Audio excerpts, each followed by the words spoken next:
வாழ்க வையகம், வாழ்க வையகம், வாழ்க வளமுடன்.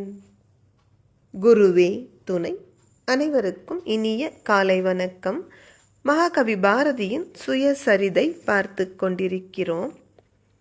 ஆதிரை திருநாளொன்றில் சங்கரன் ஆலயத்து ஒரு மண்டபம் தன்னில் யான் சோதி மானொடு தன்னந்தனியனாய் சொற்களாடியிருப்ப மற்ற அவள் பாதி பேசி மறைந்து பின் தோன்றி தன் பங்கைய கையில் மை கொணர்ந்தே ஒரு சேதி நெத்தியில் பொட்டு வைப்பேன் என்றாள்.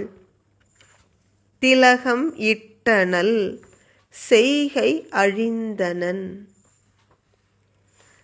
ஒரு திருவாதிரை நாளில் சிவன் கோவில், நமக்கு தெரியும் வைகுண்ட ஏகாதசி என்பது பெருமாள் கோவிலில் விசேஷம்.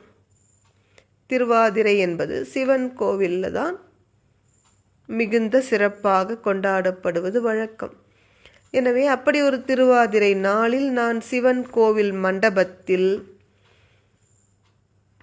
அமர்ந்து என் மனதை கவர்ந்த பொலிவுடைய மான் போன்ற அந்த மங்கையோடு ஏகாந்தமாக பேசிக்கொண்டிருந்தேன். அப்படி பேசிகிட்டு இருக்க அவள் அங்கிருந்து எங்கேயோ மறைந்து போனாள். அதன் பின் வந்தாள். அப்படி அவள் வரும்பொழுது தன் தாமரை கரங்களில் மை கொண்டு வந்தாள். கொண்டு வந்தவள் சொன்னால் ஒரு விஷயம், நான் உனக்கு நெற்றியில் பொட்டு வைத்து விடுகிறேன். அவ்வாறே திலகம் தீட்டி விட்டாள். பொதுவாக நம்முடைய தமிழ் மரபில்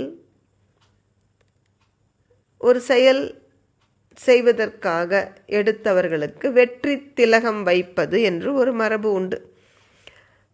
அந்த காலத்தில் நீங்கள் சங்க இலக்கியத்தில் கூட படிச்சிருக்கலாம். போருக்கு செல்வதற்கு முன்பு தாயோ அல்லது மனைவியோ நெற்றியில் பொட்டியிட்டு வெற்றியோடு திரும்பி வாருங்கள் என்று சொல்வது வழக்கம். அதுபோல இந்த பெண் என்ன நினைத்தாள் என்று தெரியாது. மகாகவி பாரதியின் நெற்றியில் திலகம் தீட்டி விடுகிறாள். அப்போது பாரதி சொல்கிறார், நான் முற்றிலும் என் உணர்வை இழந்தவனாகிவிட்டேன்.